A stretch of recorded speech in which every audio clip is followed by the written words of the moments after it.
Bienvenidos a Cine a Tres Actos, el podcast donde Ale Vega, Osvaldo Escalante y Freddy Montes se reúnen cada semana para comentar, analizar y debatir sobre el séptimo arte. ¡Comencemos! Bienvenidos, damas y caballeros, a este episodio número 13 o el 38 ya de la segunda temporada de esto que es Cine a Tres Actos, su programa favorito de cine en donde desglosamos las noticias más importantes que han ocurrido en la industria en las últimas semanas. En nuestro segundo acto, por supuesto, platicamos sobre un tema en específico, que en esta ocasión es algo que me tiene muy contento porque es un tema que decidí yo. Dejamos un poco la tiranía de Freddy Montes, que siempre pone los temas sin consultarnos a los demás. Aquí hay una democracia y poco a poco vamos hacia el comunismo. Pero bueno, por eso está tan culé el tema. órale, Eso yo que no es venía a cierto. hablar bien de tu película, güey. Pero bueno, ahorita les hablamos de qué se trata. Y por último, por supuesto, pues les traemos las recomendaciones para que usted que nos escuche pueda disfrutar en su sillón o bien, si lo desea, irse a dar una vuelta a las salas de cines, donde también puede, sin lugar a dudas, disfrutar de una buena película o serie, ¿no? Porque a veces ya no sabemos ni qué traemos. Ya nomás faltan cortometrajes, videos musicales, un partido de fútbol, la final del Mundial 2022, algo más vamos a traer para expandir ese tercer acto. Pero bueno, yo no me encuentro solo. Primero, normalmente son las damas, pero ahorita pues ya uno ya entró, ¿no? Uno dijo, me vale madre el orden, no me voy a esperar hasta que me presenten, porque le ardió. La verdad es que se atacó un poco cuando dije eso de la tiranía. Pero bueno, bienvenido Freddy, ¿cómo estás? Buenas tardes, noches, donde sea y cuando sea que usted nos esté escuchando. ¿Cómo estás, Freddy? Muy bien, mi querido Osva, muchas gracias. No, no me ardí, al contrario, simplemente quiero que se aclare y se deje en manifiesto que todo tema que se habla se comenta días antes en el chat. Me estás haciendo ver como si fuera yo un... No, aquí hay democracia, aquí se le pregunta al equipo qué temas quieren hablar y es por eso que hoy traemos un tema que además, propuso Alejandra Vega como desde que empezamos el podcast, nomás que me le estás dejando fuera del reconocimiento. Ay, nomás quiero yo dejar el dato. Buenas días, tardes o noches a usted que nos escucha. Empezamos fuertes, es que la verdad, eso sí, nos lo tengo que dar a los tres. Lanzamos de repente ideas, temáticas, posibles episodios y ahí van quedando, ¿no? Ya luego es trabajo de la mente maestra de Freddy, pues organizarnos y ponernos un alto y decir, oye, no tiene nada que ver un episodio de Disney y un episodio de Asesinos en Serie. ¿Qué tal si mejor hacemos un ciclo del terror? Y eso sí te lo damos, Freddy. La verdad es que eso sí. También está por acá nuestra queridísima Ale Vega, triste porque los Tigres le ganaron la final en la Liga MX femenil al América. Pero bueno, es lo que pasa cuando le vas a un eterno segundón. Ale Vega, ¿cómo estás? Bienvenida. Primero que nada, tu dato está espantosamente mal, Osvaldo, porque no se llaman los Tigres, se llaman las Amazonas.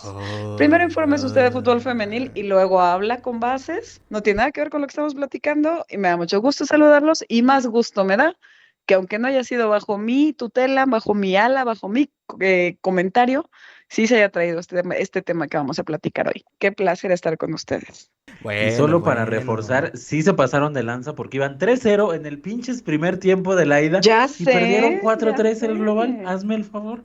Pero ¿sabes qué perdí? ¿Sabes con quién perdieron? Con las Amazonas, no con los Tigres. Exactamente. Con las ¿Y sabes a tigresas qué equipo? del ¿Nos puedes oriente. responder a qué equipo eliminaron en semifinales, Osvaldo? Oye, 4-0 en global, delicioso absoluto, ni las manitas metieron. Mm.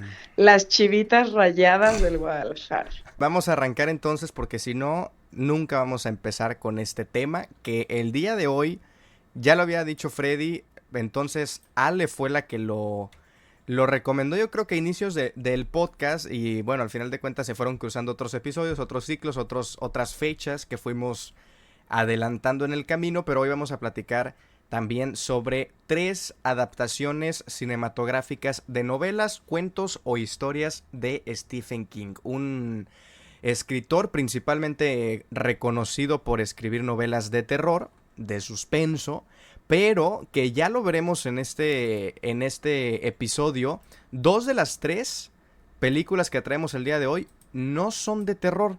Y eso me parece interesante porque también podríamos pues abarcar una etapa diferente de Stephen King. Y bueno, por supuesto sin querer pues sin querer agarrar las mismas de siempre, ¿verdad? Pero eso ya lo dejaremos para nuestro segundo acto. Es momento de arrancar con el primero. Primer acto. Es momento de repasar las noticias más destacadas sobre el mundo del cine. ¿Qué pasó en la industria cinematográfica la última semana? Aquí te lo contamos.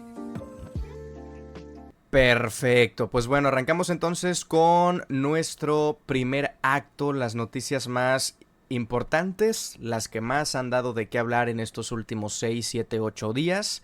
Y tenemos que comenzar, Freddy, Ale, gente que nos escucha, sobre la compra o la venta, mejor dicho, de Warner Bros. Discovery, uno pues, de los conglomerados mediáticos más grandes del mundo. Usted tal vez, si no se le viene a la mente Warner Bros., pues bueno, estamos hablando de plataformas o de canales de televisión como el propio estudio Warner Bros., HBO Max, CNN en canal de televisión de noticias, Cartoon Network, por ejemplo. Pues bueno, ha estado recibiendo varias ofertas y el día de hoy pues traemos 3 que son las más importantes. Primero, Paramount Skydance Corp, que es la que buscaría comprar la totalidad de Warner Bros. Discovery, es decir, toda la empresa con todo lo que eso conlleva. Ya ha mostrado interés, ya ha presentado algunas ofertas y bueno, busca ahora sí que absorber como buena empresa del ratón, ¿no? Como si fuera Disney, absorber la competencia, hacer un conglomerado todavía más grande y con ello pues abarcar muchísimo más mercado. Recordemos, Warner Bros. Discovery pues no es únicamente HBO Max o Warner Bros. Como el estudio cinematográfico, sino también estamos hablando de canales de televisión y de noticias, que eso es pues probablemente lo más importante, no lo que nos compete en este podcast, pero pues sí lo más importante en el manejo de la información. La segunda opción sería Netflix, así es, como usted lo escucha, Netflix sigue creciendo, no por nada sus películas, sus series siguen recaudando muchísimo pues dinero y sus principales productos cada vez tienen mayor presupuesto. Y en este caso Netflix buscaría principalmente el catálogo de Hollywood, es decir, lo que es Harry Potter, lo que es Batman, series como Los Soprano, es decir, aumentar o agregar esas franquicias pues a su catálogo de Netflix. Y por último tenemos Comcast, que sería pues básicamente NBC Universal, que también es otro gran conglomerado que tiene canales de televisión como Peacock o el estudio de Universal Pictures. Entonces, comienzo contigo, Ale. ¿Cuál crees tú que sea como la decisión que vayan a terminar tomando los de Warner? Porque estamos ante una decisión que podría marcar no solamente el futuro de esta empresa siendo absorbida en su totalidad por una de estas opciones o bien en alguna parte, sino también estaríamos hablando de otro monopolio como lo es Disney, que cada vez pues agarran mayores franquicias y terminan por absorber y por eliminar mucha de la competencia, ¿no? No sé si haya alguna de estas que de alguna manera te pueda llamar un poquito más la atención, que se consolide esta decisión, o te gusta que Warner Bros. Discovery se mantenga como un ente independiente, cosa que no parece que pueda suceder. Incluso algunos reportes ya podrían estar tomando una decisión antes de Navidad. Así que, ¿tú qué opinas sobre este tema tan pues importante en temas más mediáticos y que indirecta o directamente pues terminan afectando a la industria cinematográfica? Pues mira, creo que sí tiene que ver con el tema cinematográfico, eso no está alejado de todo este conglomerado tan grande, no hablamos solo de series. Y me quisiera concentrar, en mi opinión, mucho en lo que pasa en México específicamente. O sea, si yo a usted, querido escucha, le estoy platicando de Paramount, le estoy platicando de Netflix, le estoy platicando de Comcast, seguramente unos nombres le suenan más que otros. Primero que nada, Netflix tiene todo el dinero del mundo y más, y sigue subiendo sus tarifas, entonces más va a pasar, más dinero van a tener. Y claro que le importa tener estas sagas importantes del cine, ¿no? Entonces, yo pensaría que Netflix es como que la opción más viable, pero imagínese usted, nomás por darnos la oportunidad de que aquí de por sí estamos pagando, aquí en México estamos pagando 30,000 plataformas todos, ¿no? Yo mismo, hoy acabo de terminar una serie, bueno, estoy cerrando una serie en Paramount Y no es que Paramount tenga una gran variedad, pero pues, se la pago porque tiene la serie que me gusta y cosas así. Entonces, ¿qué representaría para nosotros que ya de por sí tenemos HBO, tenemos Amazon, tenemos Movie, no sé, la que usted quiera? Tener que decir, ya existe Comcast en Latinoamérica. Vámonos ahora a tener que, de alguna manera, expandir, rentar, whatever, Comcast. No sé, siento que es demasiado, siento que ya a la gente no le gustaría estar pagando 30,000 plataformas de 30,000 formas diferentes. Yo pienso que basado en eso, se van a ir como, o pensaría que la opción más fácil y más, más leve de poder seguir expandiéndose en otros países, pues sería Netflix, ¿no? O sea, siento que Paramount no va a terminar de pegar, siento que Comcast es un tema de, pero donde sí se va a poder ver, donde no, por practicidad, yo le apostaría a Netflix y porque seguro son los que tienen más lana. La verdad, no lo sé. Pero pues si me pongo a pensar en nuestro país específicamente, no sé qué representaría para nosotros que, como bien dijiste, ¿no? Como la saga de Harry Potter o algo así, pues, ¿qué va a hacer ahí? O en qué momento no lo vamos a poder ver. No sé, creo que Netflix es la ganadora, pero yo pienso mucho en el país y en Latinoamérica y en cómo tendríamos que acabar, eh, no sé, eligiendo una plataforma más.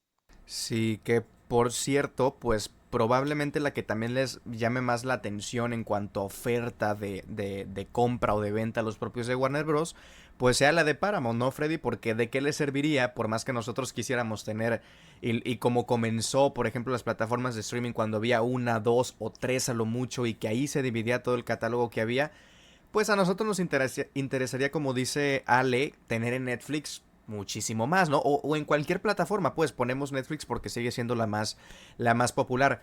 Pero tú, siendo Warner, pues si ya vas a vender, pues de qué te sirve desprenderte de tus franquicias más importantes, cinematográficamente hablando, mejor vendes todo, ¿no? Quiero pensar que esa es como la idea que tal vez tienen en la empresa y por eso la de Paramount es como la más importante hasta el momento. Pero tú qué opinas, Freddy? Sí, yo también estoy de acuerdo. Yo creo que la oferta de Paramount va a ser la que termine prevaleciendo. Y ahí te va, porque uno, lo que comentas es cierto. Te puedo dar todos los contenidos, sería muy cómodo para el espectador, lo que decía Ale, estoy de acuerdo, para el espectador tener en una plataforma como Netflix, que es tan popular, la más popular de las plataformas de streaming, poder sumar los catálogos de franquicias como Harry Potter, como Batman, como la serie de Los Sopranos, un catálogo de verdad bastante interesante. Quien tenga la plataforma de HBO, bueno, tal cual imagine que eso pasa o se suma al catálogo de Netflix, es bastante interesante. Más que la que se pasara el catálogo de la plataforma de Paramount, por ejemplo, que es más limitada. El tema aquí es que uno, Paramount ofrece por todo, o sea, no nada más quiere el contenido, quiere también las oficinas, pero quiere sus estudios, pero quiere sus canales, CNN, TNT, como tal, la marca de HBO per se. Entonces es muy atractivo y ya si me voy a deshacer de mis contenidos, de lo que me importa como marca, pues ya de una vez me deshago de todo, ¿no? Que hago un acuerdo total por todo, en términos sencillos. El punto clave no me parece ese, a pesar de todo, sino quiénes están detrás, no es oficial realmente, pero quiénes parecen estar detrás de la oferta que hace Paramount. Y es muy sencillo, es un fondo de inversión del Medio Oriente, fondo de inversión de Arabia Saudita, autoridad de inversión de Qatar y autoridad de inversión de Abu Dhabi. Están detrás de la oferta de Paramount. Incluso hay quien dice que Paramount se estaría ligando a la oferta o estaría sumando la oferta de Comcast para dejar como fuera Netflix, entrar los dos poderosos y hacer ahí la oferta final. Independientemente, aunque no sea así solo sea Paramount, hay muchos reportes que indican que el dinero de Medio Oriente está detrás de eso. Es mucho dinero, es una muy buena oferta, es difícil rechazar este tipo de acuerdos. Y además también, pues por ahí en razones políticas dicen que ya ciertos sectores afines al gobierno de Trump, pues ya le dieron su palomita y su visto bueno en cuanto al tema de competencia, comunicaciones y demás, a que Paramount sea quien adquiera a Warner. Entonces, todas las líneas, todo el entretejido y todas estas teorías de la conspiración, si las podemos llamar así, indican que podría ser Paramount. por lo que comentamos, me parecería que es buena opción, pero también por los temas extras, políticos, financieros y demás, creo yo que sería o que será Paramount quien se termine quedando con Warner, todo, catálogos, oficinas, marcas, todo. Habrá que esperar entonces porque sí es una decisión importante que no se debe de tomar a la ligera y que, pues como mencionamos, terminará afectando la industria del cine directa o indirectamente, más directamente de lo que tal vez esperamos. Pero bueno, pasando con la siguiente noticia y justamente seguimos manejando altas cifras de dinero. Como ya sabemos, ya están confirmadas las próximas películas de Frozen, así es, la 3 y la 4. No nada más se anunció una, sino que se anunciaron las siguientes dos.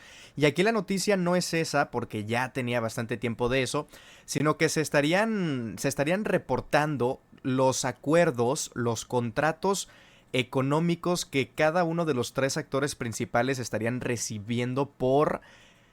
no quiero demeritar la profesión, no quiero que suene de esa manera, pero por solamente ponerle la voz, digamos. O sea, a lo que me refiero es que son cantidades que no se habían visto para actores de doblaje en la industria y que estarían llevando a Kristen Bell, a Idina Menzel y a Josh Gad pues como los rompedores de estos récords en actores de doblaje. Se estaría hablando que para cada uno superaría los 60 millones de dólares por actor. Es decir, que entre los tres y únicamente entre los tres, sin agregar a los demás actores, ya se estarían superando los 180 millones de dólares. Es bastante porque estamos hablando de que todavía falta muchísimo más en presupuesto y de que todavía falta muchísimo más en publicidad, en los demás actores, etcétera, etcétera. Y eso sin sumar... pues a lo mejor bonificaciones, la taquilla, etcétera, etcétera, que con el paso del tiempo incluso podría ir aumentando la cifra. Freddy, comienzo contigo ahora. ¿Qué significaría, y es una pregunta un poco complicada tal vez, qué significaría para la industria del cine, en especial para la industria del doblaje, que haya salarios de este tipo?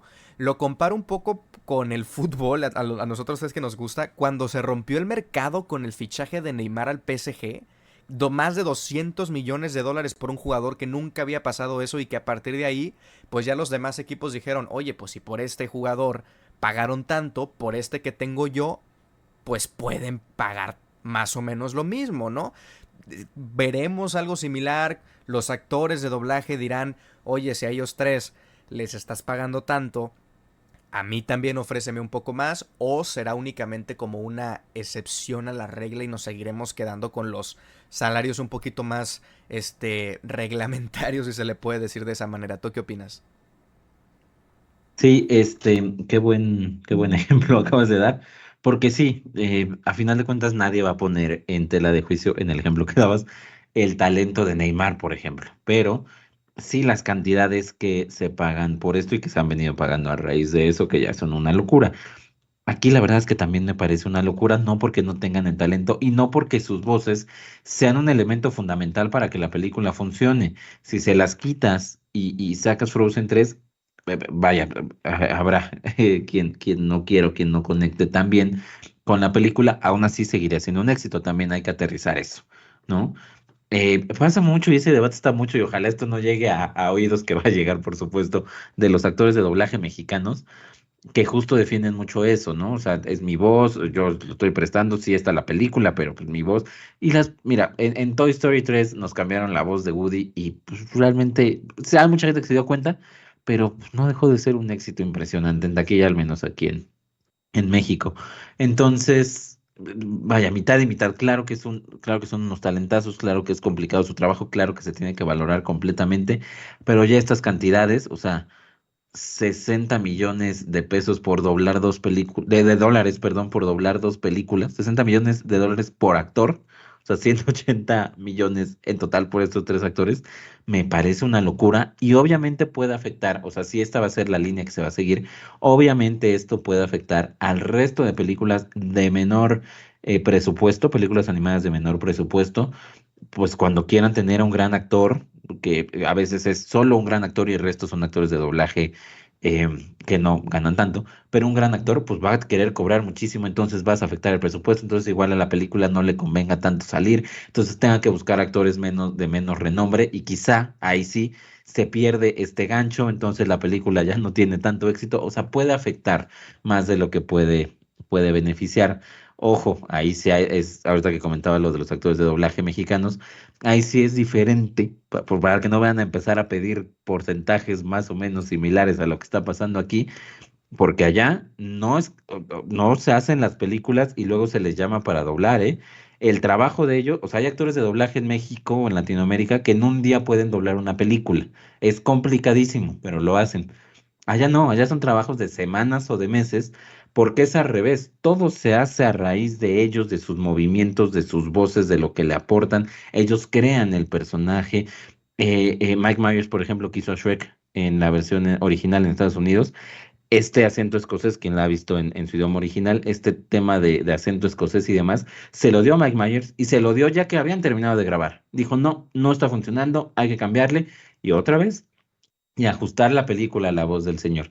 Entonces, vaya, no es nada más llegan, graban y ya. Sí tiene una técnica, sí es un arte, sí es un trabajo fuerte y de varios días, pero el tema monetario me parece elevadísimo.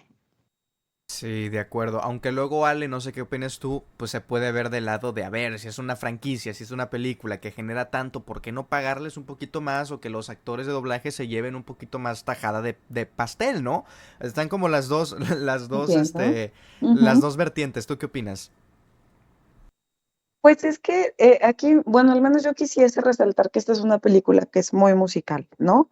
Hablamos hace ratito y lo mencionó Freddy del tema de Toy Story, de que estas personas hacen, o sea, pudieron cambiar el doblaje de esta voz y hacer a otra persona y demás, pero específicamente el tener gente que canta, para mí eso es como más relevante. O sea, Irina Menzel, que usted dice, ah, bueno, sí, yo la he visto en otras películas, incluso unas con Adam Sandler, jiji, jaja, pues es una cantante del tamaño del mundo. En realidad ella hace mucho teatro, ella es cantante como tal. O sea, no sé, siento que es un valor agregado que a lo mejor, claro que es exorbitante, pero Disney paga muchas cosas exorbitantes por pendejadas peores.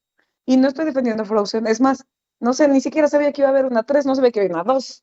Discúlpeme usted, la cinefilia no me da para ver Frozen, pero sí, pero sí creo que al menos en el valor artístico de un doblaje que incluye canciones, lo hace distinto. Sí es exorbitante, sí es una ridiculez. Si usted va a decir, no manches, claro que van a regresar por menos, y sí, pero Disney es así con muchas cosas que salen mucho peor. No digo que Frozen vaya a ser un gran éxito, ni que esto asegure que vaya a ser una película perfecta, pero sí creo que el valor agregado de que un artista que hace doblaje cante le puede hacer que asegure una mayor cantidad. Solamente eso. Y la verdad es que si ya los niños, que ahorita obviamente son adolescentes, crecieron con estas canciones, con estas mismas voces, como la de Josh Gad o como la de Irina Menzel, pues seguramente vale la pena, porque Disney gasta en tonterías mucho peores, darles esta lana para que no dejen de añadir al valor de la nostalgia y además asegurar que los personajes sigan siendo del gusto de los demás. Entonces, hasta lógico me parece de alguna manera que por supuesto con otras productoras, con otros actores de doblaje y demás, no se pueden manejar las mismas cifras, pues no, claramente no. No se podría pedir y sería una cosa ridícula, pero por lo pronto si Disney tiene la lana para seguir asegurando estas cosas, yo creo que pues hasta es lógico que lo haga. De acuerdo, pues de entonces veremos si esto no es un parteaguas para el resto de los presupuestos, para el resto de los actores de doblaje. Digo, quien se lo merezca, adelante. Y como dice Ale, pues en este caso a lo mejor tienen por ahí un punto más allá de lo que son de lo que ya son estrellas, pues el tema de cantar también. Pero bueno, pasamos brevemente con la última noticia, más estrenos, más anuncios, mejor dicho, de próximos estrenos. Joseph Kosinski, quien en los últimos años nos ha regalado dos de los grandes blockbusters, de las grandes películas de acción, que sin sacrificar tema de calidad ha generado muchísimo en taquilla y ha conectado muchísimo con la audiencia y también con el tema de los premios, por lo menos en cuanto a categorías técnicas se refiere, una que otra también creativa.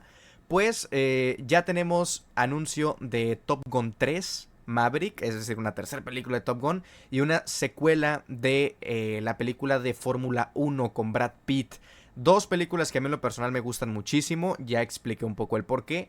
Creo, y lo hemos medio platicado un poco, que no es tanto tu caso, Ale. No hemos platicado de Fórmula 1, sí de Top Gun. No eres tan fan como tal vez Freddy y yo. Pero brevemente, porque nos come el tiempo, platícanos qué esperas o en qué mood te puede agarrar este par de anuncios. Pues más que nada, y como bien dijiste, como yo no soy fan, quizá ahora sí mi opinión no puede ser tan válida.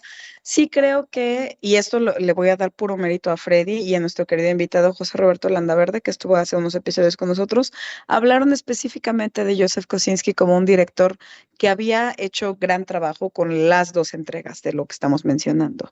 Top Gun fue un gran éxito con el tema de la taquilla y de que la gente le gustó lo que se estaba creando, de que no les pareció repetitivo y no se diga F1.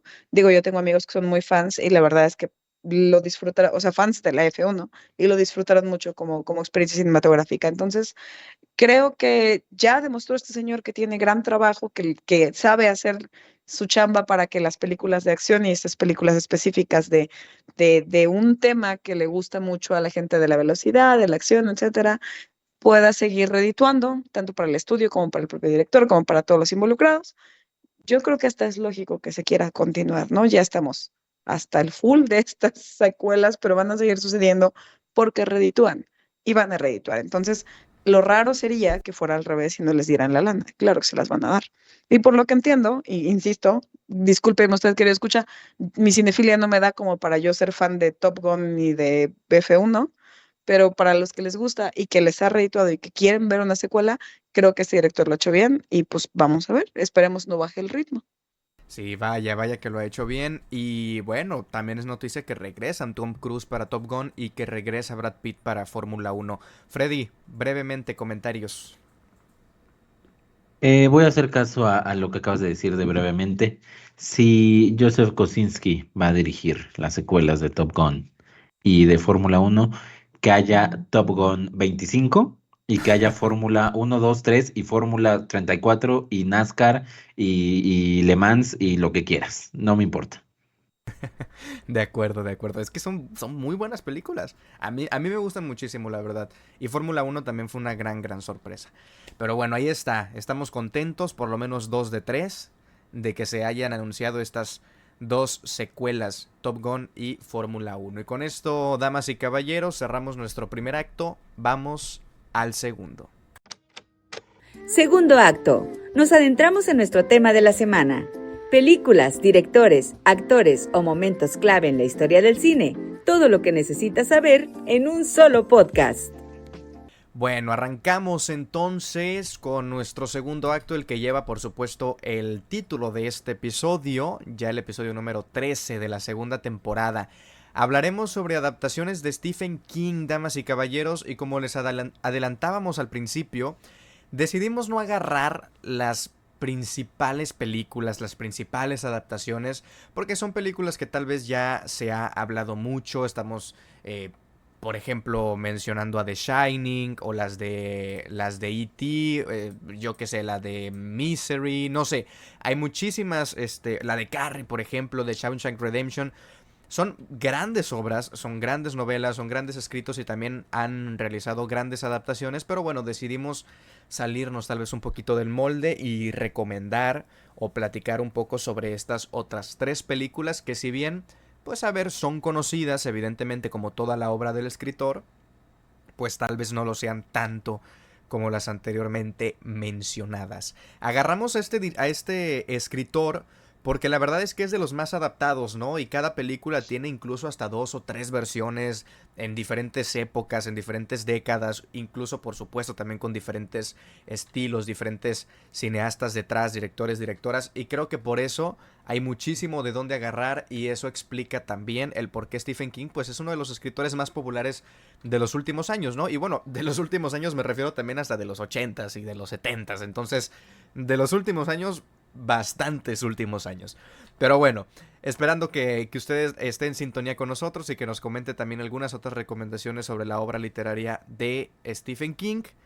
Freddy, bueno, primero arranco contigo, Ale, en el tema de qué opinas sobre la obra literaria de Stephen King ¿Has leído algunas de sus novelas? Yo sé que sí, pero platícame un poco de manera breve, un minuto, sobre su obra o sobre él en general o sobre sus adaptaciones. ¿Qué opinión te merece Stephen King? Primero que nada, sí es cierto. O sea, primero que nada tengo que agradecerle a Osvaldo que trajo a Stephen aquí a este podcast.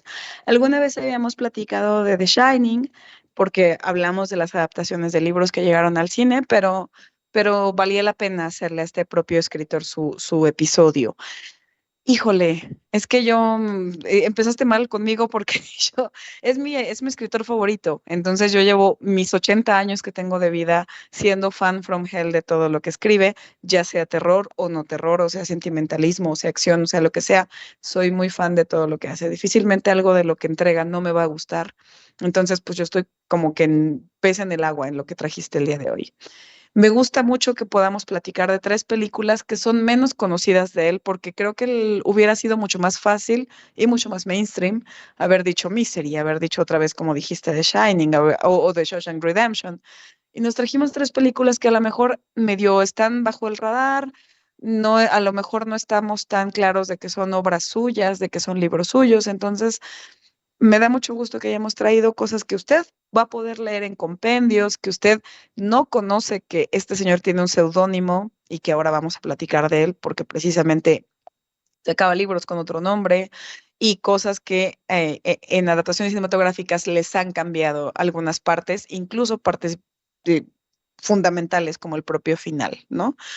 Ahora mismo en cartelera hemos tenido algunas adaptaciones suyas como que han estado de novedad y porque nunca se termina el material. Es muy prolífico, Stephen. Entonces le da mucho al cine y él es muy así, él es muy de, por favor, yo les entrego mi obra y ustedes trabajenla, ¿no?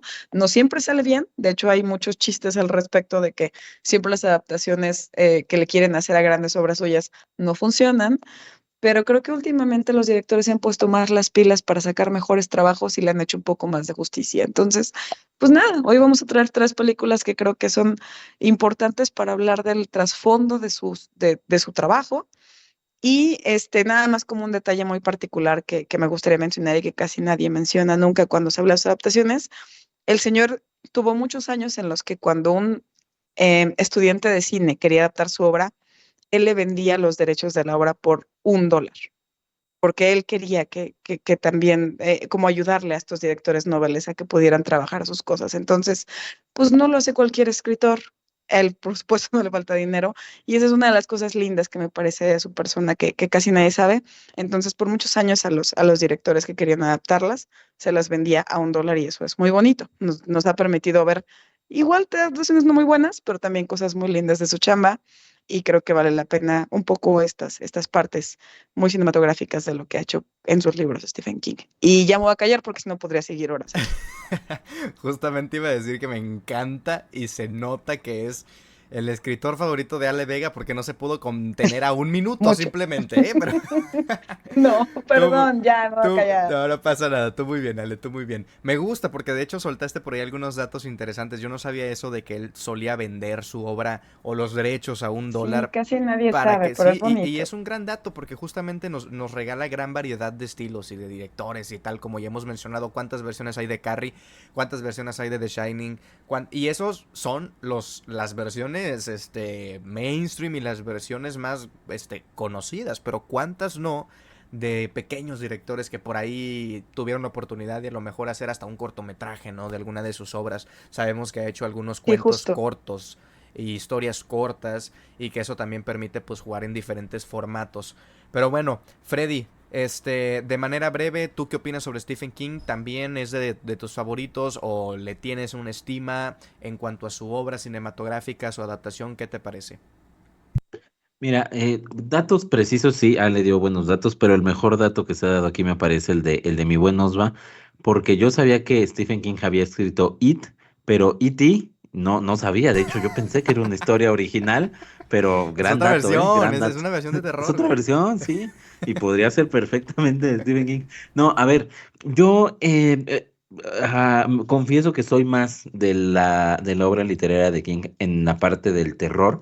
No que sea más porque me gusta más o menos, realmente es a la que me ha adentrado más allá de sus otras historias que por aquí traemos cosas que están en otro lado completamente de los géneros literarios. Lo mío en cuanto a él es de terror, mi acercamiento con él es en ese tipo de libros que han sido películas pues bastante populares, ¿no? Me gustan las adaptaciones que se han hecho de él, pero sobre todo me gustan las adaptaciones que se han hecho de él con las que él no está de acuerdo. Y es un gran ejemplo y en algún momento lo podríamos debatir o entrar a fondo en eso, sobre cómo son grandes libros, son grandes películas, pero no son buenas adaptaciones. No importa si está bien o mal adaptada, a final de cuentas el producto cinematográfico funciona, el producto literario funciona, pero la adaptación no. A final de cuentas la toman, pero no es una copia. Las cosas que King consideraba importantes, muchos las dejan fuera. Y justo esas películas que terminan siendo muy buenas adaptaciones o muy buenas películas basadas en una obra de King, son las que menos se parecen. De hecho, cuando Stephen King habla mal de una película adaptada de él, generalmente son buenas y al revés, cuando habla muy bien, generalmente son malas, no siempre pasa, pero podría ser por ahí una reglita en general. Sí, gran escritor, por supuesto, y se ha mantenido vigente durante lustros. Lo único es que sí siento que a veces lo dejamos abusar de su libre albedrío y de repente sí escribe unas cosas que están muy bárbaras y de hecho dicen, bueno, todo se le perdona a Stephen King. Yo creo que hay dos, tres cositas que podríamos no perdonarle, pero está bien, es el mundo de la fantasía de Stephen King y se vale todo, pues. De acuerdo, sí, sí, yo en lo personal, me he leído una que otra de sus obras, sobre todo pues las más importantes o las más reconocidas, pero en cuanto al tema adaptación cinematográfica, probablemente sea, ya lo mencionamos, de los escritores con mayor número de adaptaciones y por ende también de los escritores que yo he visto con más adaptaciones, ¿no? Es imposible no haber visto varias de estas películas que ya mencionamos y creo que eso también habla más allá de que sea un buen o mal escritor en cuanto a su prosa o en cuanto a lo que usted me guste y mande, que yo de estructura de libros y de novelas sé poco y nada. Creo que te habla mucho sobre la facilidad que él tiene para escribir. Tiene gran número de obras, gran número de novelas. Y pues la gran mayoría, salvo sus excepciones y salvo sus cositas, como menciona Freddy, pues tiene, es en gran parte positiva, ¿no? Y ha sido la inspiración también, pues para muchísimos otros jóvenes escritores, y ha sido también hasta la maldición para su propio hijo, Joe Hill, que se ha tenido que cambiar el apellido, o mejor dicho, no ponerse el apellido King, para no verse afectado, para no verse eclipsado por el trabajo de su padre. Entonces, así de bueno es al final de cuentas Stephen King y yo me quedo con eso porque nos ha regalado grandes películas del género, grandes escritos por supuesto también, y como en esta película lo vamos a mencionar, historias bastante interesantes que se salen del molde y que incluso ni siquiera son del género de terror o de suspenso. Pero bueno, dicho entonces este preámbulo y este poco de contexto sobre lo que opinamos de la obra o de su persona, quiero arrancar contigo, Freddy, para que nos platiques sobre, de las tres, la más reciente. Una película que se estrenó apenas el año pasado y que la verdad a mí, ya hablaremos un poquito más cuando demos la retroalimentación, me sorprendió bastante, para bien. Justamente la vi hoy, así que platícanos sobre esta adaptación que traes. Gracias, mi queridísimo Osva. Yo voy a hablar de The Life of Chuck, película del 2024, oficialmente del 2024, pero al menos en México, casi en todo el mundo se estrenó este año, en 2025. En efecto, adaptación de Stephen King, y en efecto, no pensarías que es una adaptación de Stephen King, nada que ver con el terror, el horror, el suspenso, nada de eso. Pero además es muy particular. Y también está dirigida por un tipo que no pensarías que es el director de esta película, que es Mike Flanagan, conocido precisamente por adaptar y bien adaptar obras de Stephen King, Gerald's Game de 2017, Doctor Sleep de 2019 y series de televisión como The Haunting of Hill House y Midnight Mass. Entonces, pues no, no, esta historia íntima sobre la vida filosófica que es The Life of Chuck, pues no tiene nada que ver con lo que le hemos visto a Mike Flanagan y no tiene nada que ver con lo que la mayoría de la gente conoce de Stephen King, que insisto, son estas obras de suspenso y de terror. Eh, Realmente sería difícil darles una sinopsis de esta película. Les puedo decir que el primer acto, incluso la sinopsis general me parece que ya está contando mucho.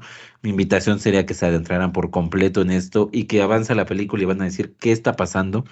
Adelante, déjense llevar y eventualmente van a entenderlo todo sobre la película y si le buscan un poquito y la ven con un poco de sensibilidad, le van a encontrar todo sobre la vida misma en general. El primer acto está dividido en tres actos. El primero es una cosa pues, de realismo mágico, si lo podemos tratar así. El segundo acto es un momento en la vida de Chuck, solo un momento. Ese es todo el segundo acto. Un momento en particular, muy sencillo podría ser, pero crucial para lo que fue el primer acto, que aquí entiendes, y lo que será el tercer acto. Y ya este último acto, bueno, es prácticamente un recorrido por buena parte de la vida de Chuck, haciendo homenaje al título de la película. Y durante todos estos tres actos, pues vemos, insisto, temas del sentido de la vida, de la mortalidad, del legado de las personas y, como lo comentaba de este segundo acto, pues la celebración de esos pequeños momentos, de las cosas que aparentemente no son importantes, que no tienen sentido, pero que tienen un toque importante en la vida de las personas y en la vida de todos. Y a veces no reparamos o no nos detenemos a darles el valor que merecen. La realidad es que yo, cuando la había anunciada en el cine, decía, bueno, o sea, qué padre, y sí, la adaptación de Stephen King y buenas críticas, pues ya tengo un problema principal. ¿De qué chingados trata? No, o sea, no veía los trailers porque me salió varias veces y decía, ¿de qué trata? Qué padre, pero ¿qué carambas es esto? Bueno, es que cuando uno ve la película entiende precisamente el por qué no se pueden decir muchas cosas, porque es un viaje maravilloso, muy bien contado sobre todas estas cosas, sobre la vida misma, o sea, en general sobre el sentido de la vida, sobre el legado, sobre, insisto, estos pequeños aparentes momentos de nuestras vidas.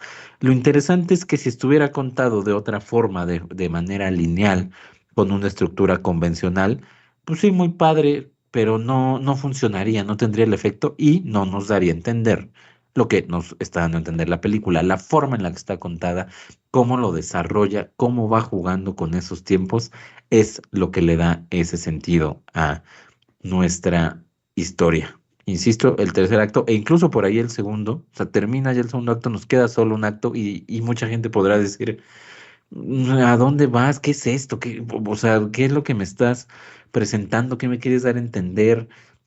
Si ya sé en qué termina, si ya sé sobre este tema, si el narrador me está diciendo a dónde vamos, ¿para qué quiero ver un tercer acto? No, realmente disfrútenla, denle el tiempo a esta cinta y van a entender, insisto, la obra per se, pero van a entender también muchas cosas sobre la vida. Está basada en una novela corta de Stephen King, precisamente de The Life of Chuck.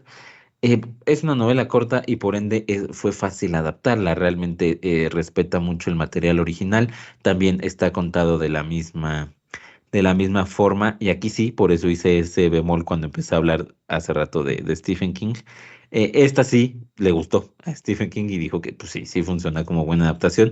Y es una de esas películas pocas realmente que le gustan a Stephen King y les puedo decir que sí es un buen trabajo cinematográfico, además de que es una buena adaptación, ya lo comentaba, pero es un muy valioso trabajo cinematográfico por todos lados. Déjense llevar por esta cinta, vale mucho la pena. Es ligera, vamos, si se adentran y no cuestionan, es bastante ligera. No va más allá de la historia de la vida de un personaje, pero la forma en la que nos lo cuenta, esos bemoles, esos toques mágicos, surrealistas, la forma en la que está narrada, insisto, y además muy bien actuada, cabe resaltar, pues le dan todo el valor a esta The Life of Chuck, la vida de Chuck. Una gran película con el estilo característico de Mike Flanagan, que es uno de mis directores favoritos en cuanto a series se trata. Dirigió, o bueno, creó también, escribió La Maldición de Hill House, pero Midnight Mass también, de la cual hemos platicado por acá en mi anterior podcast. y que traiga a la conversación una película como, o una historia, mejor dicho, como La vida de Chuck, a mí la verdad me gustó muchísimo, porque justamente cuando comencé a verla, había leído como la sinopsis de que, pues es la historia de de un hombre, común y corriente, ¿no? Llamado Charles Krantz, y ya, era todo lo que sabía. Sabía que salía por ahí Tom Hiddleston, pero no sabía en sí qué esperar, ¿no? De la película. Y comienza de una manera en la que no les voy a mentir, yo dudé en verdad si no me había equivocado de película. O sea, ese primer acto en donde tarda en aparecer la figura de Chuck a través de anuncios publicitarios, anuncios radiofónicos, anuncios televisivos, y cómo pareciera no tener absolutamente nada que ver y que por momentos tiene un toque hasta de suspenso porque se está acabando el mundo, pero ¿qué tiene que ver con Chuck? ¿Pero por qué nadie lo conoce y al mismo tiempo es tan relevante en este mundo? O sea, eran tantas cosas que estaban pasando que yo no sabía muy bien qué esperar, ¿no? O qué pensar. Y ya, pues evidentemente cuando vas siguiendo la trama, cuando vas completando la historia, pues te vas dando cuenta de lo conectado que está, ¿no? Como dice Freddy, sin intentar buscarle, sin intentar rebuscarle a la historia, a los personajes, pero sí es una de esas películas, de esas comfort movies, y que al mismo tiempo te entregan algo más, ¿no? Sobre todo con ese primer acto y sobre todo con cómo está contado. Es una comfort movie hasta diferente en ese sentido. Ale, ¿tú qué opinas sobre la vida de Chuck? Bueno, yo primero que nada les voy a pedir que me callen, por favor, porque me voy a extender en todas. Entonces, en algún Ok. momento, si me estoy mamando cabrón, ya por favor, me dicen, ya va, está ahí. Pero es que Life of Chuck, como bien dijo Freddy, me gusta mucho porque no es un libro. O sea, si usted va y busca, yo quiero leer The Life of Chuck, no existe. Está dentro de un compendio de cuentos de Stephen King, que es un libro que se llama If It Bleeds, o creo que La sangre manda, le pusieron en español, pero bueno, búsquelo como If It Bleeds. Pero justo eso es lo que pasa, que en una historia corta, o sea, ni siquiera tiene que ser un libro per se, Stephen King tiene esta maravillosa idea de contarlo de manera anacrónica, porque como ya lo dijeron, no es lineal, se va como hacia atrás y eso ayuda muchísimo porque uno primero ve qué está pasando con este mundo que se está derrumbando. En el segundo acto, como bien dijo Freddy otra vez, es un tema muy específico que pasa en la vida de Charles Krantz y un momento en el que él se deja llevar por una de sus pasiones, de sus gustos, y al final descubrimos no solo de dónde viene este gusto, sino en general cómo es que se conforma la personalidad de Charles Krantz, ¿no? Entonces, es bonita, es tierna y también tiene su parte misteriosa, si le puede llamar así, porque hay dentro de su infancia y dentro de su vida una habitación en la que él es capaz de ver cosas sobrenaturales y eso dictamina lo que va a pasar con él en el futuro. Y ese es el elemento, digamos, si se le quiere llamar así, terrorífico o de miedo de esta historia, ¿no?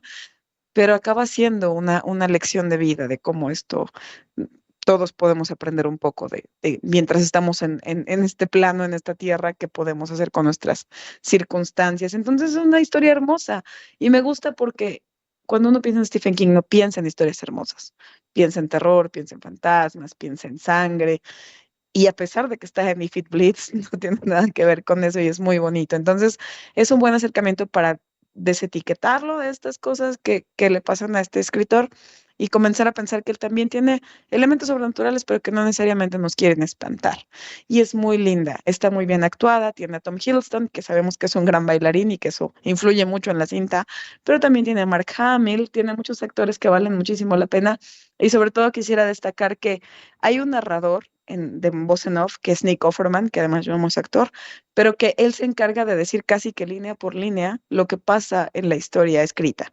Entonces, cuando ustedes escuchando al narrador, también está un poco como que leyendo la historia, porque Flanagan la transcribe tal cual, o sea, ni le resta nada, vaya, ni palabras cambia. Entonces, Eso es muy válido y me gusta mucho, y creo que hay que reconocer eso. La Flanagan tuvo la audacia de casi transcribirla por completo, entonces muy fiel a la obra, y ya me voy a callar. Vea, por favor, Life of Chuck. Es que, es que voy a seguir ahorita otra Entendiste hora, la entonces ya, indirecta, Ale, de prender el ya, micrófono. ya, ya, bye. Ya, por favor, ya la que sigue, bye. No, no, no, a mí me encantaría porque la verdad es que me gustó muchísimo esta película y la tengo muy fresca porque la acabo de ver, pero sí, todavía nos faltan otras dos grandes películas, entonces vamos a dejar que Freddy nos dé algo más que le gustaría agregar o alguna conclusión más sobre la vida de Chuck. Yo diría solo eso, véanla, disfrútenla. Es una historia sobre la vida como tal y vale mucho la pena. No se queden con Stephen King, terror, horror, etcétera, sino esto que le estamos platicando es completamente diferente y vale muchísimo, muchísimo la pena. Perfecto, y pasamos entonces, Ale, con tu opción, que de las tres nos vamos al otro extremo. Es la más longeva, la que se estrenó hace más años, específicamente en la década de los 80s, y de nuevo, una película que no es de terror, sino que es una cinta de acción. Platícanos de cuál se trata y qué te parece. Ay, ya, voy a hacerlo rápido.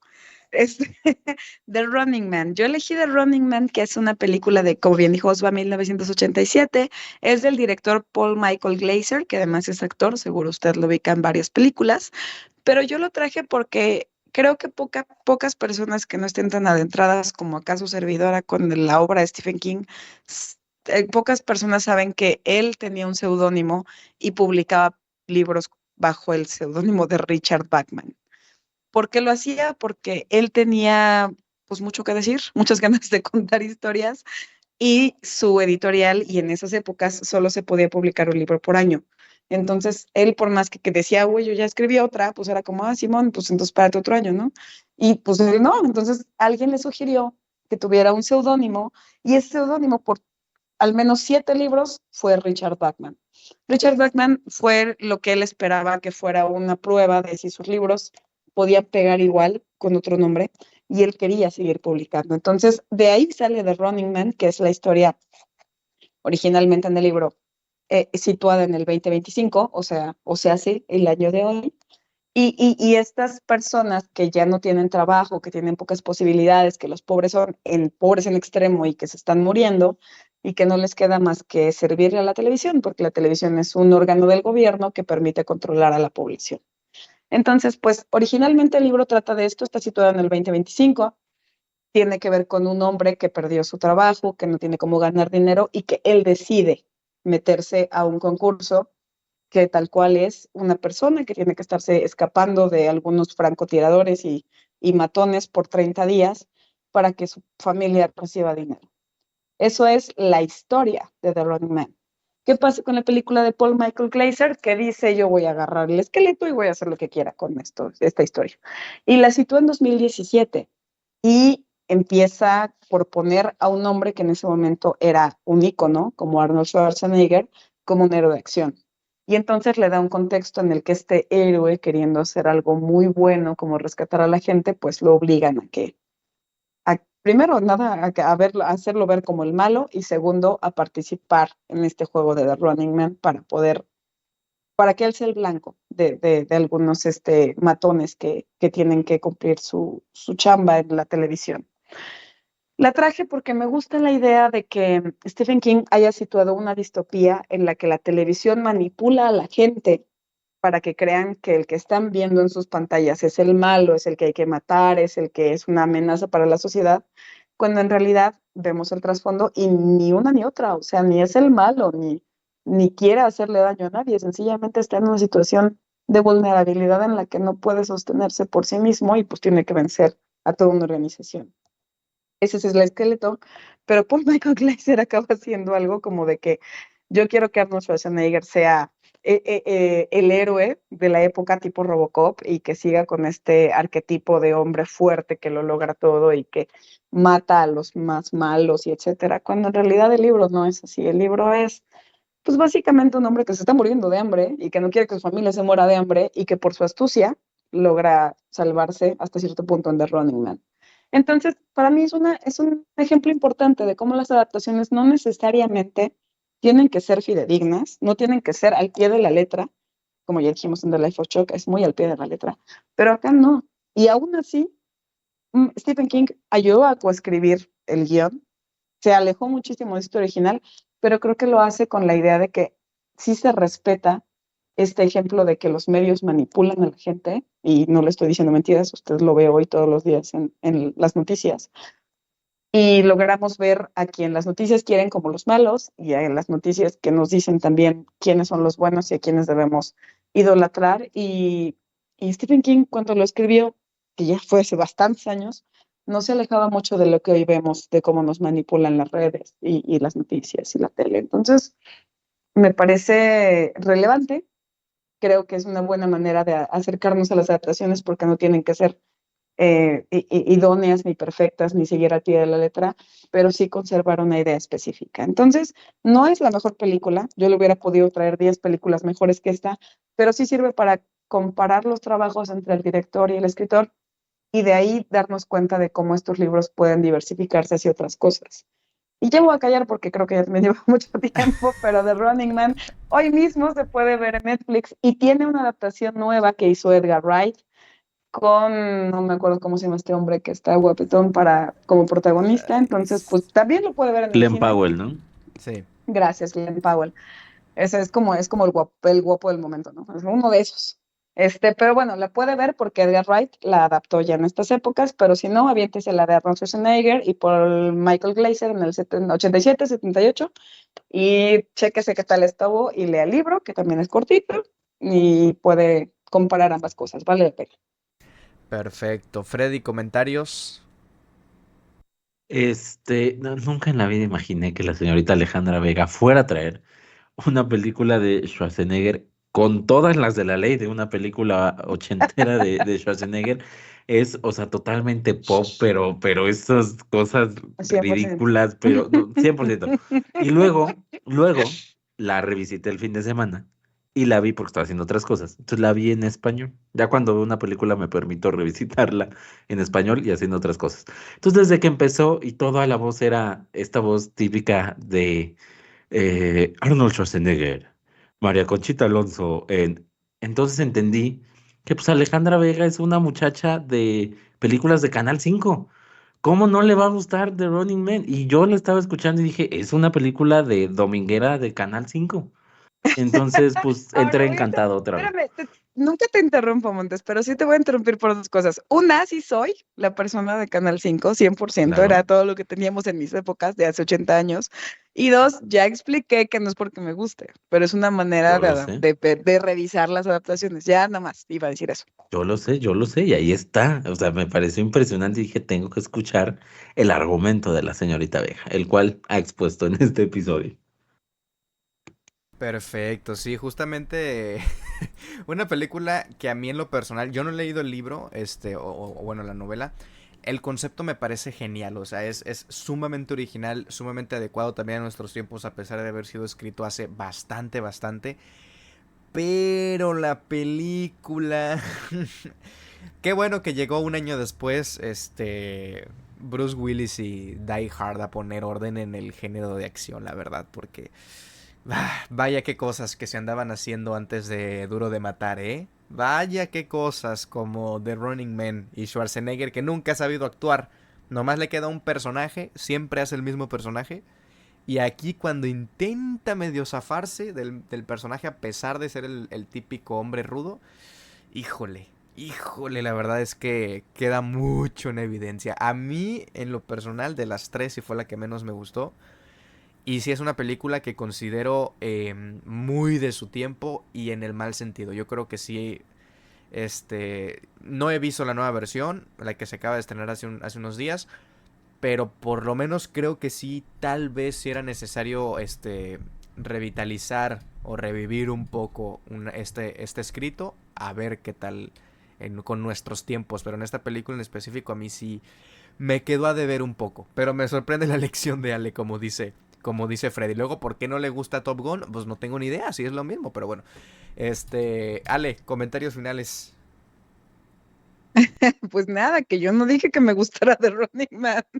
Solo dije que es un acercamiento para ver las formas en las que las adaptaciones pueden mantener cierto esqueleto y no necesariamente ser fidedignas.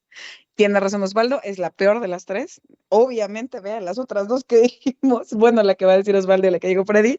Pero en general, sí, por favor, lea todos los libros de Stephen y déles la oportunidad a las películas, porque ahí este tema de la adaptación como tal puede tener variantes y discutibles. Y creo que eso es lo importante de cómo la literatura se transforma al cine. Y ya, nada más. Listo, ya me voy a callar.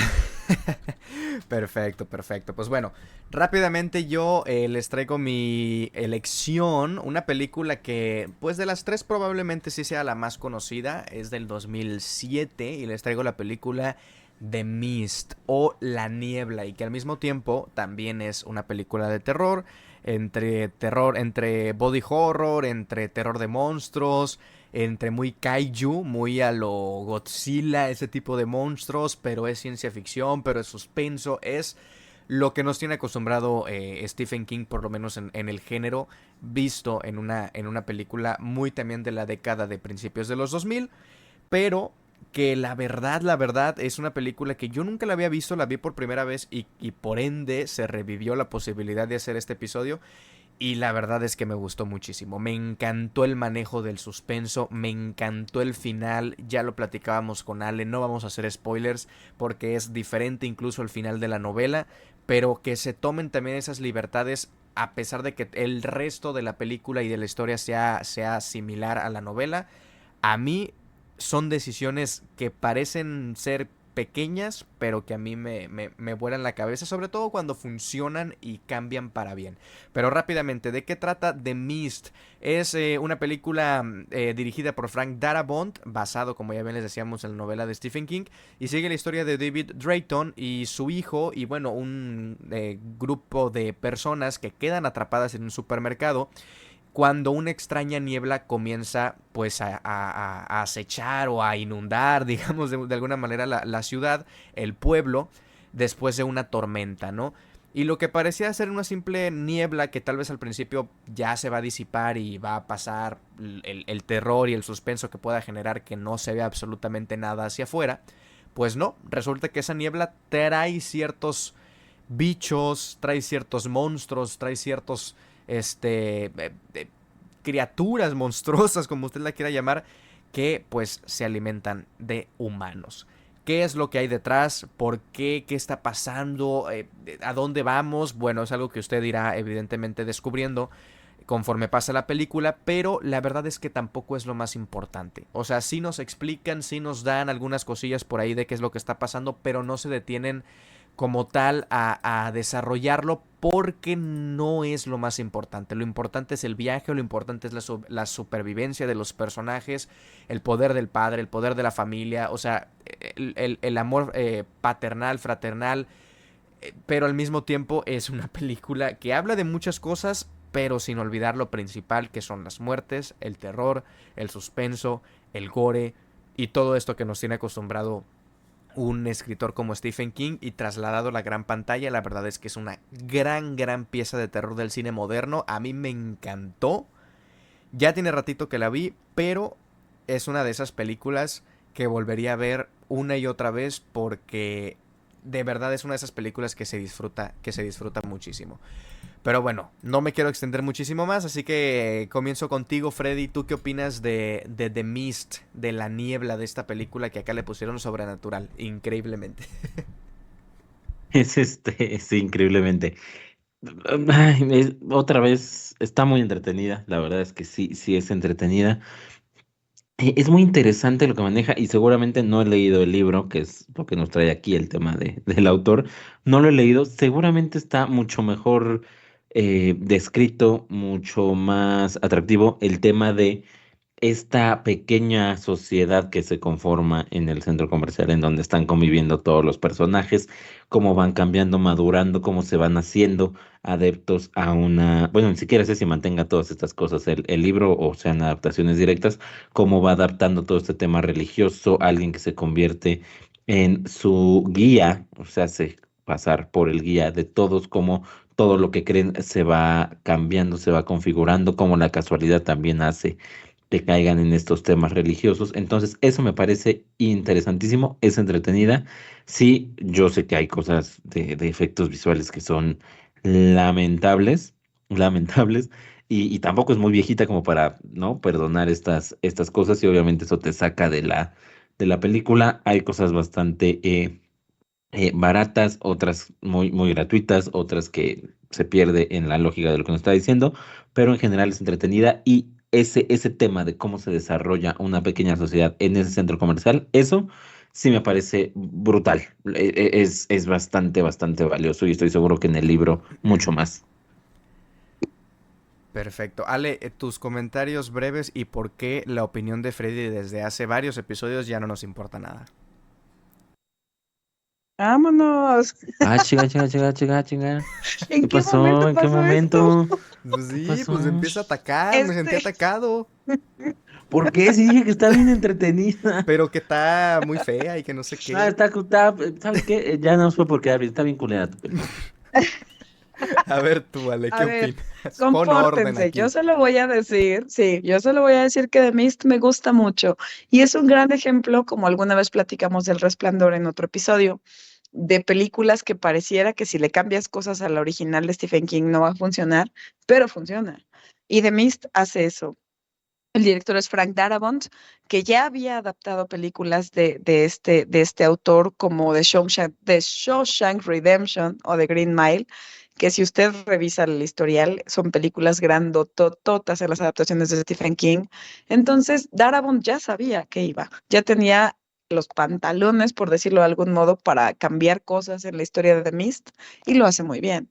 Yo lo platicaba acá tras bambalinas con el Osvaldo y le dije, güey, el final del libro nada que ver, bueno, de la historia, nada que ver con lo que pasa en The Mist, y The Mist funciona mucho mejor, mucho mejor. No, no le quiero quitar méritos a alguien tan grande como Stephen, pero para la cinematografía, para la industria, para crear este sentimiento en el espectador, el final de The Mist, mis malditos respetos. Entonces, pues Sí. nada, por favor, véanla. Si usted lee la historia, es igual de buena, pero pues hay ciertas cosas que son más contundentes. Y acá, la neta, mis respetos para Darabont, hizo una maravilla con The Mist y creo que es atemporal. Creo que hoy mismo nos da el mismo miedo que nos dio en su época de salida, en el 2007, y pues no tiene desperdicio. Sí, por favor, échele un ojo. De acuerdo, completamente de acuerdo. Y que ya, como bien menciona Ale, pues es un director que ha adaptado otras novelas de Stephen King.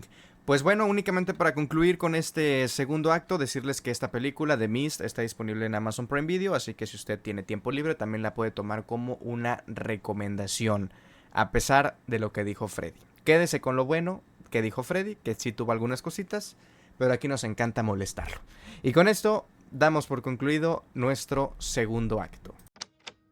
Tercer acto. Para cerrar, te dejamos las recomendaciones cinematográficas de esta semana.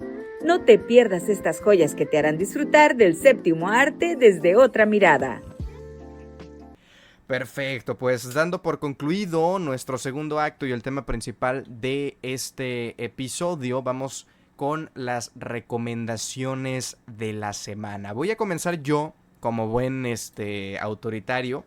Voy a comenzar yo porque justamente sigo con la línea de adaptaciones de Stephen King, una película que está disponible en Apple TV para compra y renta, y estoy hablando de Dolores Claiborne, una película de 1995 dirigida por Taylor Hackford y que nos cuenta, es un dramón, o sea, si a ustedes les gustan esas películas dramáticas, que son historias que te pueden hacer llorar y que son historias que al mismo tiempo tienen personajes complejos y tal, pues bueno, esta es probablemente la historia que ha estado buscando para ver en plataformas. Seguimos la historia de justamente Dolores, quien es acusada de matar a su esposo hace 20 años, pero en el momento del juicio, pues se encuentran, ¿no? Algunas, bueno, mejor dicho, el juicio, pues no tuvo resolución, ¿no? Y bueno, ahora, tiempo después, es acusada de haber asesinado a su empleada. Entonces, En este lapso de tiempo, pues han pasado algunas cosas, vemos cómo también tiene su relación con su hija Selena, con un escritor que viene para también formar parte de su historia. En fin, son como que distintas subtramas que van armándose como un rompecabezas y con eso sí les digo, y puede ser un melodrama con todo lo bueno, con todo lo malo que puede ser un melodrama. No importa, porque usted va a ir predispuesto a ver este tipo de historias, a ver este tipo de películas, porque aquí se lo estamos recomendando y porque tiene una maravillosa calidad actoral. Tiene a Kathy Bates, tiene a Jennifer Jason Leigh, tiene a Christopher Plummer, o sea, es un gran elenco y sobre todo estas dos, lo que son Kathy Bates y Jennifer Jason Leigh son espectaculares, de las mejores actuaciones que yo he visto en una película, la verdad. Es una gran película melodramática, sí, pero con grandes actuaciones. Usted la puede disfrutar en Apple TV para compra y renta. Paso contigo, Freddy. ¿Qué recomendación nos traes por acá? Ay, me quedé así. Traigo yo en esta ocasión una película que se encuentra en Netflix y que se llama A House of Dynamite o Una casa llena de dinamita. Está dirigida por Catherine Bigelow, que es, entre otras cosas, la impresionante mujer que, afortunadamente, por el bien de la sociedad, le quitó el Oscar a mejor director y a mejor película a James Cameron con aquella porquería que algunos llaman, si no me recuerdo, Avatar. Ella le ganó el Oscar en aquella edición y ahora regresa con una película muy a su estilo, muy del tema de guerra, este tema bélico estadounidense y demás, para contarnos la historia de un misil de origen no identificado que es lanzado desde la mitad del océano en dirección a Estados Unidos. Nadie sabe de dónde viene, nadie sabe quién lo activó, lo único que saben es que va a Estados Unidos y va a ser evidentemente un cagadero, si logra conectar a civiles. Y el tema es que aquí nos está desarrollando la historia a través de varias historias o de varios personajes. Justo en el momento en el que descubren, o poquito antes de que descubren el lanzamiento de este misil, hasta el momento, segundos antes de que esto explota. Ese es el desarrollo. O sea, no importa de dónde viene, no importa si explota o no, no importa qué pasa después, sino todo ese inter en las grandes cúpulas del gobierno, en todos lados, desde la presidencia hasta rangos menores en cuanto a jerarquía se refiere, cómo va influyendo todo esto que está pasando, cómo las decisiones a veces creemos que tienen todo controlado, no porque sean grandes políticos, sino simplemente porque a esos niveles uno pensaría que estas cosas las tienen controladas y la realidad es que no, uno pensaría que sus decisiones son meramente en pro de la sociedad o en pro de su trabajo y la realidad es que no, también los temas individuales, personales juegan y cuentan. Bastante. Está, insisto, narrada en varias historias, va y viene la historia, regresamos al inicio, luego volvemos al final, etcétera, etcétera. Pero eso es lo importante de esto, no lo que pasa con la bomba, no quién la mandó, sino cómo, cómo van explotando las emociones en todos estos niveles jerárquicos del gobierno estadounidense. Y es una forma dramática o más seria de tratar el tema que trató Kubrick hace varios años en Doctor Strangelove. No saben de dónde viene, pero saben que tiene que actuar contra alguien, entonces o los atacan y quedan como los que permitieron esto, o contraatacan y quedan como los villanos. Entonces, ¿qué van a hacer? ¿Qué deciden hacer? Un poco de lo que mostraba Kubrick en aquellos años se muestra aquí, obviamente de una manera dramática. Por supuesto, aquello era comedia. Entonces, A House of Dynamite, una casa llena de dinamita, disponible en Netflix. Perfecto. La recomendación de Freddy es Avatar. Muy bien. Ale Vega, ¿cuál nos traes tú? Primero que nada, Freddy está diciendo que hagamos un especial de Doctor Strangelove y yo digo que Sí, súper sí y que ya y que próximo episodio. y Entonces, que chingue ahí su lo madre dejo. Avatar. Sí, también, Avatar 100%. y la Primero que caricatura nada, que chingue su Avatar madre Avatar. y Primero su que nada. avatar de Twitter y todo Avatar. Ahora, después de eso, mi recomendación en cartelera es una película que si hoy ustedes que está escuchando este podcast en el estreno, mañana jueves estrena una película que se llama Lo siento, cariño, o en inglés Sorry Baby. Es una película que usted va a encontrar en el cine, gracias a Cine Caníbal, y que es una historia difícil, sí, primero que nada, pero muy hermosa, muy tierna y muy sensible acerca de una mujer que se llama Agnes. Agnes es una estudiante que está por graduarse y que tiene todo el futuro a su favor y que de pronto le sucede algo malo. No le voy a decir qué para no spoilearle qué, pero mucho de la película es qué le pasa a Agnes a partir de lo que le sucedió en este clímax importante. Entonces, está dirigida por Eva Victor, que además es su ópera prima, entonces vale mucho la pena ver esta primera película de una actriz que ya hemos visto en otras series y en un par de cintas, y ver cómo aborda una situación muy densa, muy sensible, y la convierte en una película que es sumamente delicada, pero también muy chistosa. Le voy a dar todo el mérito del mundo a que uno se la pasa riéndose cuando la verdad es que los chistes son muy sutiles, están muy bien manejados y no necesitan ser un punchline para dejar de lado las cosas graves que sucedieron. Entonces, vale mucho la pena, es una película de verdad muy sensible. Aproveche usted que está en cartelera porque a pesar de que no tiene grandes escenarios ni mucho menos, sí está muy bien manejada en colores, en sutilezas, en presentaciones, incluso en los propios vestuarios de las personas. Usted va a encontrar mucho subtexto ahí. Vale toda la pena del mundo. Está dirigida por Eva Victor. La película se llama Lo siento, cariño o Sorry, baby. Por favor, vaya a verla al cine. De verdad, no hay desperdicio. Y a pesar de que es ríspida en sus temas, usted se va a reír mucho, se lo garantizo. Por favor, si no se la pierda y vaya a verla en el cine. Perfecto, perfecto. Muchísimas gracias entonces a ambos por sus recomendaciones. Ahí tiene usted, si tiene tiempo libre para ver este fin de semana, ya sea en casa o en salas, es el momento de seguir estas recomendaciones.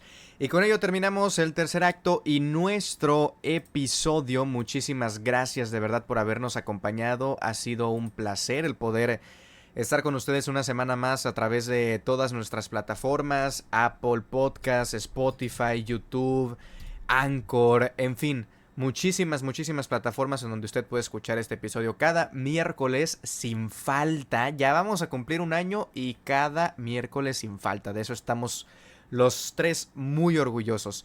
Y pues también por supuesto seguirnos a través de nuestras redes sociales. Nos encuentra como @cine3actos. Esas son las redes del podcast. Vamos contigo, Freddy, ¿dónde te puede leer la gente? A ti y por supuesto a todo el equipo de Cinéfilos MX. Muchas gracias, mi buen Osva. A mí me pueden leer en @Freddy Montes en Twitter, ahora ex, @MXCinéfilos. Ya lo sabe, cuenta hermana de Cine a 3 actos. Y jamás me va a encontrar disfrutando una pinche película de Avatar.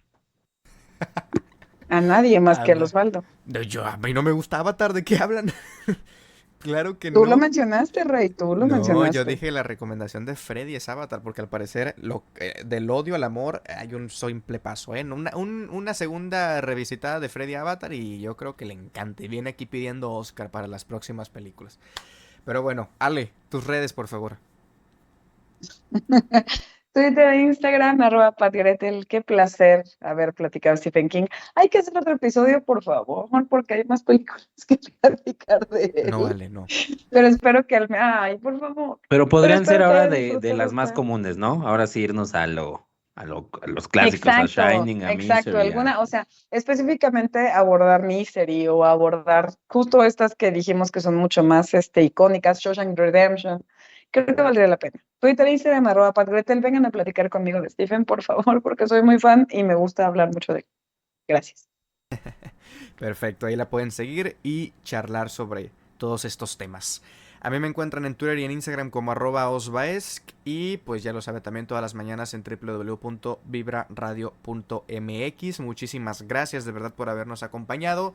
Yo me despido con esta frase que justamente dijo Vera Donovan en la recomendación que traje el día de hoy, que bueno, aquí en México se tituló como Eclipse Total, y dice: a veces, Dolores, a veces tienes que ser una perra arrogante para sobrevivir. A veces ser una perra es todo lo que a una puede aferrarse. Y con este consejo nos despedimos. Nos vemos la siguiente semana. Gracias por acompañarnos en Cine a 3 actos. Nos vemos la próxima semana, donde continuaremos explorando el maravilloso mundo del cine. Recuerda seguirnos en nuestras redes sociales como @Cine a 3 actos.